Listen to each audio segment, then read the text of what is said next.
Good morning, Coryell's class. Good morning, Mr. Conister. We finished number lines and comparing fractions, decimals, and percents. Can you use number lines to plot points? Yes. You guys know what tick marks are, right? Yes.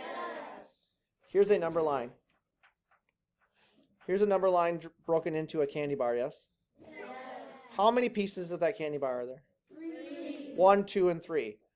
Right? Yes. Well, what just happened there? What is the area between the tick marks called? Intervals. It actually represents the number of pieces of a candy bar, right? Yes.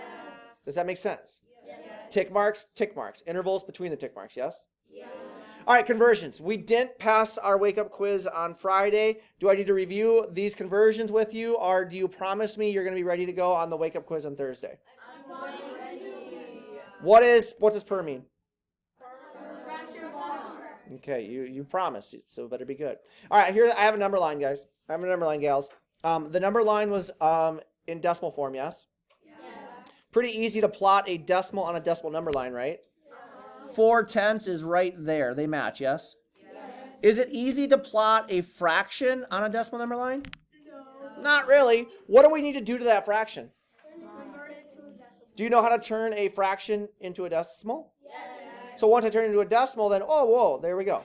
We found it, yes? Yes. So 5/10 and 100 over 200 are right there on that number line. Yes. Is it easy to plot a percent on a decimal number line? The answer is no.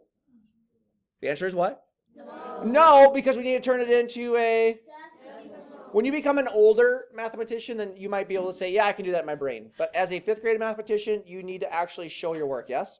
Yes. I asked you to put these 4 numbers. Are all my eyes up here still? Yes. I asked you to put these 4 numbers in order from greatest to least, yes? Yes. I have a fraction, I have a decimal, I have a percent, and another fraction. Can I leave them in the same in the forms that they are right now, or do you need to convert them? Convert them. Why did we put a sad face when converting to fractions? I mean, we can totally do it, but then we have to find a common denominator, right? Yes. So we can do it, it's just a lot harder. Why did we put a happy face when we converted all of them to decimals? It's just one quick conversion. Most of the time you can use your calculator, and we can stack them, right? Yes. Put our place value holders in, yes? Yes. Place value holders, okay. And then actually, is percents kind of a smiley face too? Yes. Is it easy to compare once I convert 3/5 to 60%, once I convert 7/10 to 70%, this one is already a percent. Those are pretty easy to compare too, right? Last thing. I gave you this number line. Remember, I only gave you 4 and 5, yes? And I gave you some blank tick marks. First thing we want to do is fill in our blank tick marks, yeah? And then I have to get these numbers on the number line. The numbers that we convert to need to match your number line, yes? Yes. I have my number line in decimal form, so therefore I have to convert everything to a... Decimal. If you are a student who put your number line in fraction form, all of these numbers right here need to be converted to... Fraction. Could have I made this number line into percent form? Yes. What would have I had to convert all of these into then? Percent. Do you understand what I'm trying to say? Yes. Are we good?